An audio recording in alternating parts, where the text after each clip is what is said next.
Bob and I have six grandchildren, and recently we visited three of them in Kansas City. And they are the apple of my eye. But it is so strange because I'm watching them get older. And it's just the oddest thing to hear them thinking about what they're going to be when they grow up. Now, the little one, she's 12, and she's going to be a teacher, and she knows it. And I really think she will. The middle one, she would so much love to just ride a horse every single day. And the older one, he's 18, and he doesn't like the idea of that being called an adult. I think he'd really rather be about 15. But what I know is whatever those kids and my other three grandkids decide to do, I want them to dream big. And dreaming big doesn't always mean a career. Dreaming big really is just an ambition, something that you want to do. I'm tickled to watch them grow, and yet it makes me just a little sad to see those people grow up.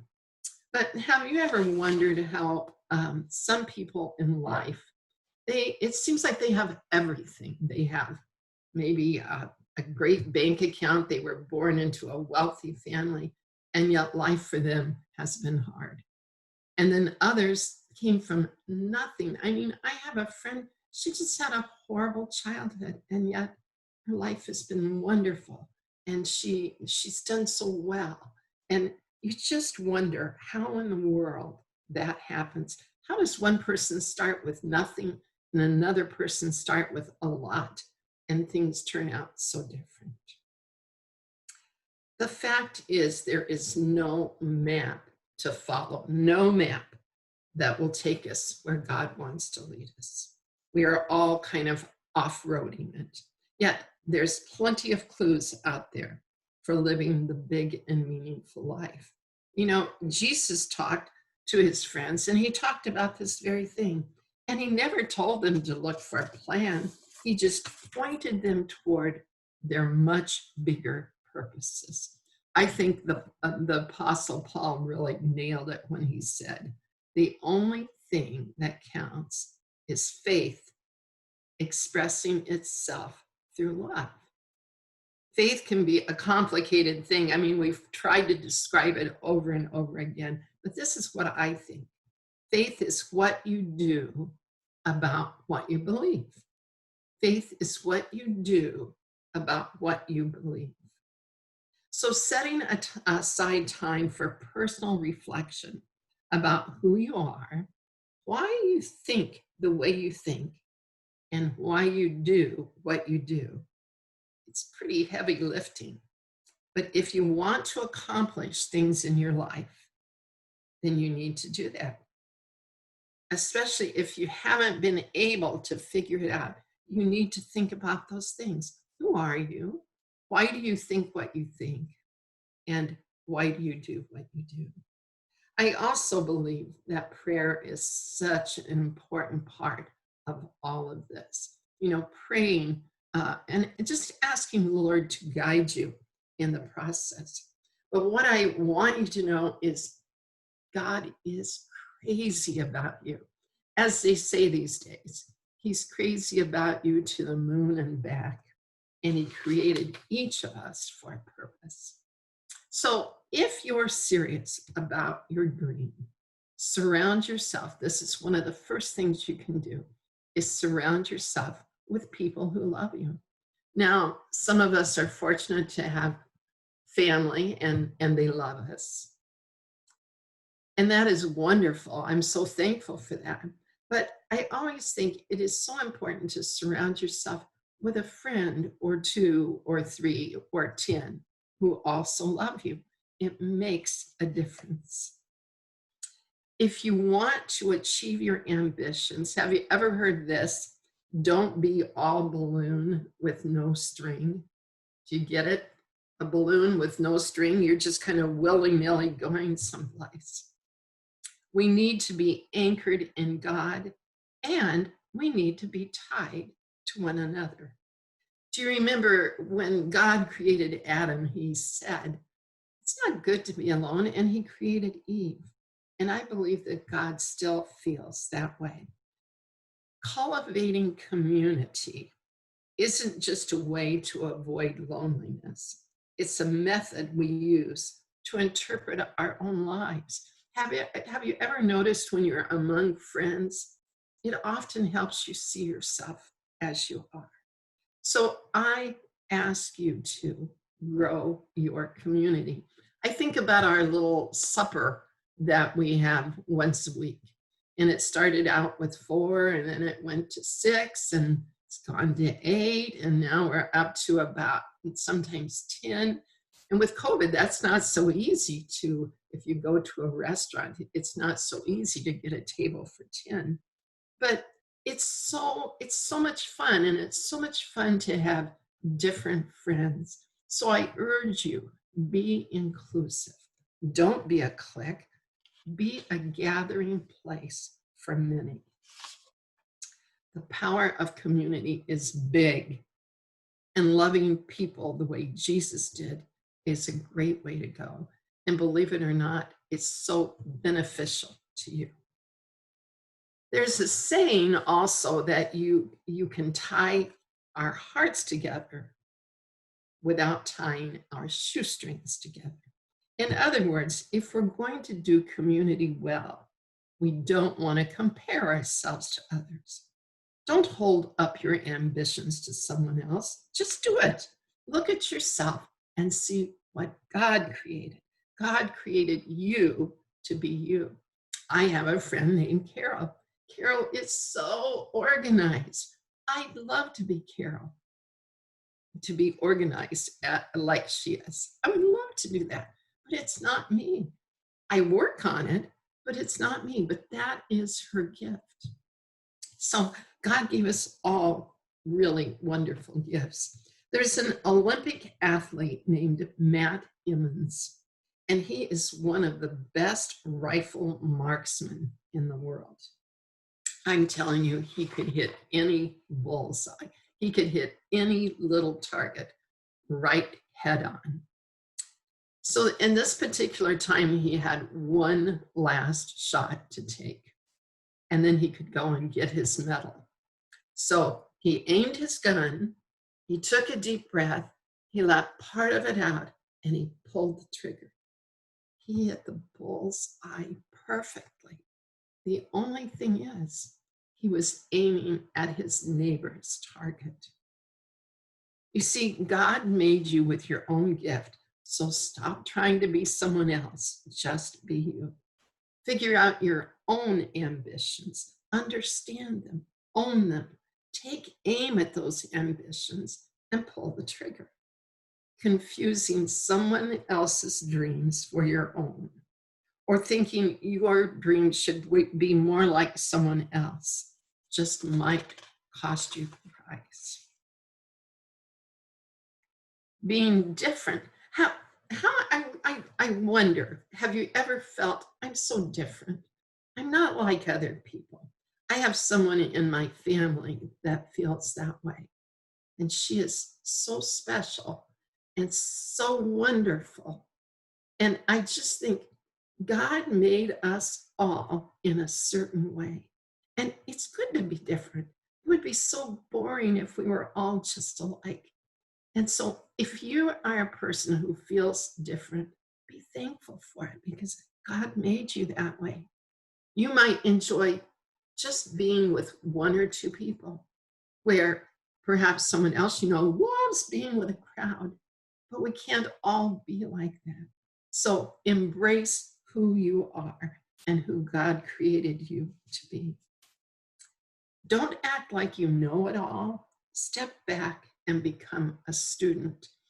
There's a pilot that I've read about, and he said he always tells the control tower that he is a student pilot when he's coming in to land the plane, because they pay a little more attention to him. They give him a few more instructions. And what a great way to be in life. I'm sure you get the idea. The fact is, we're not all able to do things perfectly. We're actually amateurs at most things. So don't forget, ask questions, listen, humble yourself, be aware, be a student dater, a student wife, a student husband, be a learner. I read also about this same pilot. He, at a small airport, decided to go up into the control towers because he just wanted to see what they did up there. And one of the controllers took him aside and he said, I know it's kind of hard to talk on a radio, but here's what you do. Just say this. Tell them where you are, what you want, and listen closely. And that is the way with life. Figure out where you are, what you want, and then listen closely. A lot of people have trouble talking to God or even exploring their ambitions, but identifying who you are, where you are, and what you want is very important. So, who are you? Making an introduction to yourself can be interesting. It can also be hard, but it is important if you want to move forward with your ambitions. There is power in self-awareness.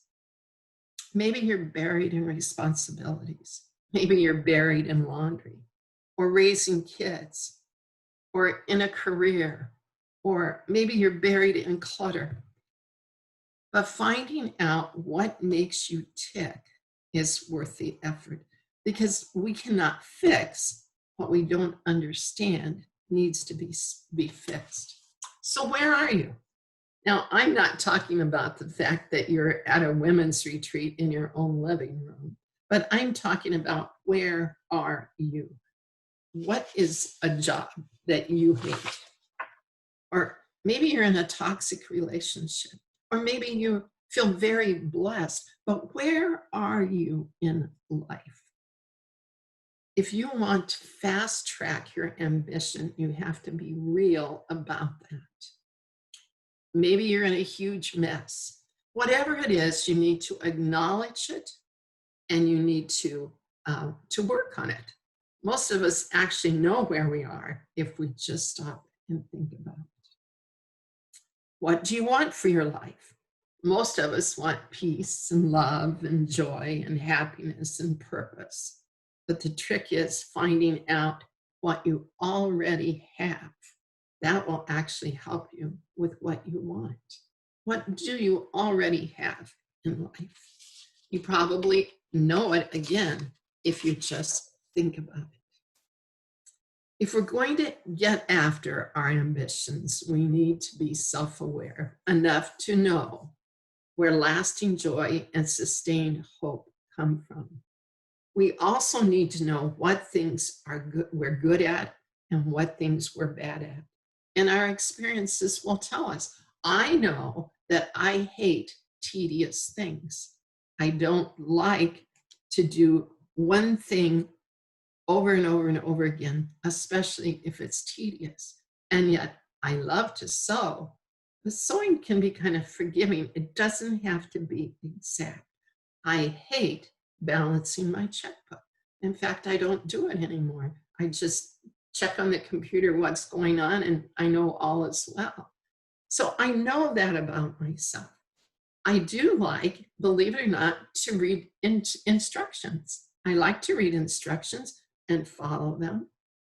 So figure that out, what you like and what you don't like. If you want to make progress towards your ambitions, live in constant anticipation of what might happen next. Look constantly for opportunities to give your ambitions some life. And when an opening comes up, don't balk, don't sit back, take advantage of it. You see, people who are looking for opportunities, they aren't sitting on the chair, they're standing on the chair and they're watching to see what they can do as far as their ambitions. You may even have to take a break for some routines. Identify some stresses in your life and get the tools that you need to clarify your ambitions. I'm not saying blow up your life, not at all, but I'm saying you may have to shake yourself awake just a little bit. Maybe you're in a job that is just dragging you down. Maybe you're in college and you're in a major that you know you hate. Maybe there's someone out there that you'd like to date, but you just haven't, just can't get up the courage. Maybe you need to end a relationship. Perhaps you need to downsize your home or get rid of clutter or finish a bunch of things that you started. Picking an ambition can be hard because there's so many to choose from. It takes some discernment. First, we have to identify the ambition. Second, we have to vet the ambition. So here's the thing, start writing down, start making a list of your ambitions. Now remember, they don't all have to be big. They don't have to be like a career change or some gigantic thing. Maybe it's something like visit all 7 continents, or you want to learn to fly, or take piano lessons, play golf, lose weight, get organized, sleep in a Bedouin tent. That was something I wanted to do and did. Write a book. Get taste just to see what it feels like. Build a well in India. All of us want to lead happy, fulfilled lives, but you have to get more specific than that. You would need to ask, what makes you happy? What would getting what you want make you happy? Is it a new car? I don't know that a new car is going to make you happy. While getting real, while you get specific. Again, I remind you, pray to the Lord about these ambitions. Just don't jump in and do it. Bathe that ambition in prayer. So how do you vet your ambition? Well, think about it. Is your ambition meaningful? Is it worthwhile? Maybe try on your ambition. For instance, maybe you're renting an apartment, but you'd like to buy a house. Perhaps you need to rent for a little bit and see if you like mowing the lawn and shoveling the snow and fixing things when they're broken. You have to think, will it last? Is it all about you, or will it help others? What do you want to be remembered for? Is it possible? My granddaughter, when she was about 10, went to the faucet and she turned it on and she noticed that wonderful clear water. And she had heard about African children who don't have very good water, who often have to walk hours to get their water, bring it back home, and sometimes have to do that twice a day. So at 10 years old, she decided her ambition was to build a well. So she decided that she would sell homemade bread. And she made bread and sold it for 1 year. And she raised $5,000. And she built a well in India. Now, I will say she had some wonderful friends who paid good prices for her bread. But it was her dream. She was dreaming big about a well for families and for a little community that had no water. I also want you to remember that not everything works perfectly. So I suggest that you always give yourself a couple of failures, because it happens. Not everything is just perfect, but you still can't give up. The Bible gives us a lot of examples in that. When you think about Abraham, when you think about David, I mean, here's a man after God's own heart, and yet he certainly had some failures. But when you look at his genealogy, Jesus came through there. There's a story of a church in India who would put out 2 clay pots. One was empty and one was full. The full one was, there was a sign that said, if you need some rice, take a handful. The empty one was, if you have rice to give, put in a handful. And the pastor said it worked so well. The giving bowl was always used well, and the getting bowl was always overflowing. So a man by the name of Bob Golf was putting on a conference, and he had heard of this story of the rice. And so he thought at this conference, he was going to do this with money. So he had two big bowls, one with money in it and one that was empty. And the sign read this: if you need some, take some. If you have some to give, give it. And he said it was amazing.